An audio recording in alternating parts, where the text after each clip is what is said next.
안녕하세요. 단국대학교 의예과에 26학번으로 입학하게 된 신소연이라고 합니다. 저는 올해 초에 경화여고를 졸업했고요. 후배들에게 도움이 되고자 이 영상을 찍게 되었습니다. 저는 학생부 종합전형으로 합격했기에 수능을 챙긴 방법뿐만 아니라 생기부를 어떻게 채워나갔는지에 대해서도 간단하게 설명해 드리려 합니다. 물론 제가 한 것은 정답이 아니기 때문에 참고만 해주시길 바라겠습니다. 첫 번째로 제가 수능 공부를 어떻게 했는지에 대해서 알려드리도록 하겠습니다. 많은 학생들이 참고할 수 있게끔 주요 과목인 국어, 수학, 영어 위주로 설명해 드리도록 하겠습니다. 첫 번째로 국어입니다. 수능 시험장에 들어섰을 때 처음으로 마주하게 되는 과목은 국어인데요. 이 때문에 저는 아침에 국어 공부를 하면서 뇌를 깨우도록 노력했던 것 같습니다.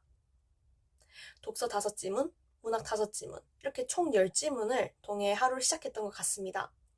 이 모든 것들은 국어 시험이 끝나는 시간이 10시 이전까지 끝내려고 노력하였습니다. 만약에 10시까지 시간이 남게 된다면 평가원 기출 분석을 하였습니다. 국어는 평가원의 논리를 이해하는 것이 가장 중요한 과목이기 때문에 그만큼 기출 분석을 하면서 그 논리들을 이해하려고 노력했던 것 같습니다. 두 번째로 수학입니다. 수학은 당연히 많이 풀면 많이 풀수록 좋습니다. 기출 풀어도 좋고 엔제를 풀어도 좋습니다. 다만 기출을 먼저 완성한 뒤에 엔제를 푸는 것을 추천드리며 엔제를 풀 때에는 바로 답지를 보지 않고 문제를 최대한 오랫동안 끌어서 그 논리를 스스로 이끌어내도록 노력해보는 것을 추천드립니다. 물론 이는 수능까지 시간이 많이 남았을 때 해드리는 말씀이고요. 만약에 수능까지 얼마 남지 않았다. 그러면은 문제를 너무 오래 끌기보다는 최대한 빨리 답지를 보고 그 풀이를 스스로의 것으로 만드는 것이 중요하다고 생각합니다. 세 번째로 영어입니다. 영어가 절대평가인 만큼 생각보다 수능 공부를 하게 되면서 가장 소홀해질 수도 있는 과목인데요. 이는 절대평가니까 오히려 등급을 더 따기 쉽기 때문에 더더욱 소홀해져서는 안 됩니다. 그렇다고 국어 수학만큼 하루에 몇 시간씩이나 공부해라 이런 것도 아닙니다. 그냥 하루에 이제 점심시간 이때쯤에 30분에서 1시간 정도 시간을 내서 5문제에서 7문제 정도 항상 정해진 만큼 문제를 조금씩 풀면서 감을 잃지 않을 정도로만 공부하면 좋을 것 같습니다. 방금까지는 제가 세 과목을 어떻게 공부했는지에 대해서 알려드렸습니다. 또 혹시나 제가 전체적으로는 어떻게 공부했는지 궁금해하시는 분들이 있을 수도 있어서 이에 대해서도 간단하게 설명해 드리려 합니다. 저는 기본적으로 수능 시간표를 지키면서 공부하였습니다. 국어 시험을 치는 시간에는 국어 공부를, 수학 시험을 치는 시간에는 수학 공부를, 이런 식으로 공부를 하였습니다.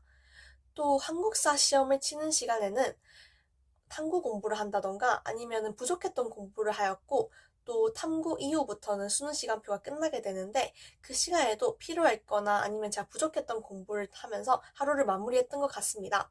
또 수능 직전에는 실전 감각을 익히는 것이 매우 중요합니다. 저는 수능 직전에 일주일에 한 2에서 3일 정도 날을 잡아서 시험지와 OMR 카드를 가져가서 수능 시간표대로 시험을 쳤습니다. 이때 가채점표도 작성해보는 등 최대한 실전 환경에 비슷하게 하도록 노력하였습니다. 시험을 치고 나서 오답을 하는 것에 집중을 하는 것보다는 이제 그 시험을 치는 도중에 느끼는 감각들, 이 실전 감각들을 익혀서 수능 시험장에서 내가 어떤 행동을 해야 할지 이러한 시나리오들을 짜는 것에 대해 초점을 맞추어서 공부를 하면 되게 도움이 될 것이라고 생각을 합니다. 수능 공부에 대한 얘기는 이쯤에서 마무리하고 이제 생기부에 대해서 말씀해 드리도록 하겠습니다. 생기부에 관해서는 2가지만 설명해 드리도록 하겠습니다. 첫 번째로 생기부는 저희가 어떤 분야에 관심이 있는지 드러내기에 매우 좋은 수단입니다. 하지만 그렇다고 꼭 진로와 엮을 필요는 없다고 생각을 합니다. 저는 의예과를 희망했기 때문에 생명, 화학 분야와 되게 많은 활동들이 엮이는 엮였지만 모든 과목들을 이 생명, 화학 관련으로 채워넣지는 않았습니다. 저를 예를 들어드리도록 하겠습니다. 저는 진로와 관계없이 지구과학 모험 과목의 포그슨 방정식에 대해서 순수한 궁금증을 가지고 있었습니다. 수원 탐구 활동을 통해서 이 방정식을 직접 유도해보고 활용해보기도 하였습니다. 이 활동을 생기부에 적음으로써 전 이 식에 대한 제 관심 그리고 흥미에 대해서 나타낼 수 있었고요. 두 번째로는 그 과목 자체에 대한 흥미와 관심을 보이는 방법이 있습니다. 저 같은 경우에는 한국사 탐구 활동의 진로와 굳이 엮기보다는 4.19 혁명에서 학생들의 역할엔 어떤 것이 있을까와 같이 역사적인 주제를 선정하여서 탐구를 하였습니다. 이를 통해서 저는 저만의 역사적인 관점을 다양하게 드러낼 수 있었고, 만약에 제가 진로와 엮게 되었다면은 저만의 역사적 관점을 드러내기보다는 그 진로와 관련된 생각을 드러냈기 때문에 한국사에 대한 저의 순수한 관심을 드러내기에는 어려웠을 것이라고 생각을 합니다. 두 번째로 내용을 이어가면서 탐구하는 것을 추천드립니다. 저를 예시로 들자면 저는 1학년 때 국어 시간에 디지털 매체가 뇌에 미치는 영향에 대해서 조사하면서 영츠하이머라는 개념에 대해 알게 되었습니다. 이 영츠하이머는 알츠하이머의 일종이라고 불릴 수도 있는 것인데 저는 2학년 때 이에 관심이 생겨서 알츠하이머라는 병의 기전과 원리에 대해서 탐구를 하게 되었습니다.